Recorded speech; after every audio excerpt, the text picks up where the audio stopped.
నీ రాజ్యం ఇక్కడ కట్టబడాలయ్యా. యేసు రక్తముతో ఈ గ్రౌండ్ ని ప్రిపరేషన్ అంతా సీల్ చేస్తున్నాం ప్రభా. నాయన ప్రపంచ దేశాల నుండి ప్రజలు ఈ స్థలానికి వచ్చుదురుగాక. సేవకులు, విశ్వాసులు, ఆత్మీయులు, బిడ్డలు ప్రతి ఒక్కరు క్షేమంగా రవలి క్షేమంగా వెళ్ళాలి. నీ అగ్ని, నీ అభిషేకం అన్నిటిపై ఉండునుగా. కానీ యేసు నామములో అడుగుచున్నాం తండ్రి, ఆమేన్.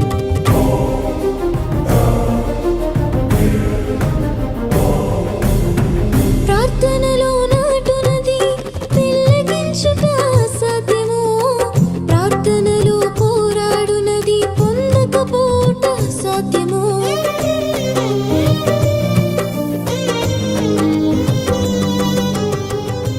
దేవుని బిడ్డలారా, ఈ గ్రౌండ్ ప్రిపరేషన్ అంతా అవుతుంది. మీరు చూస్తున్నారు కదా, చాలామంది ఇప్పుడు వీళ్ళే కదండి, కొన్ని వందల మంది మార్నింగ్, ఈవినింగ్, ప్రొద్దున సాయంత్రం దాకా ఈ గడ్డి క్లీనింగ్ కానీ, గ్రౌండ్ క్లీనింగ్ కానీ, స్టేజ్ కానీ, జెంట్స్ చేసే పని జెంట్స్, లేడీస్ చేసే పని లేడీసు. వీళ్ళొక్కరే కాదు, చాలామంది ఉన్నారు. అంటే ఒక్కొక్క టీం ఒక్కొక్క వర్క్ చేస్తున్నారు. ఇప్పటి నుంచి 10 రోజుల నుండి పని ఇక్కడ ప్రేయర్ వర్క్ కంటిన్యూ అవుతుంది.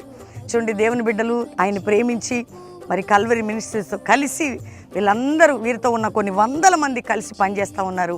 మీ అందరి కోసం ప్రభు అద్భుతంగా మనందరి కోసం అక్టోబర్ 16 సాయంత్రం 4 గంటల ముగింపు సభకి మీ అందరిని మేము ప్రేమపూర్వకంగా ఆహ్వానిస్తున్నాం. అందరు రండి.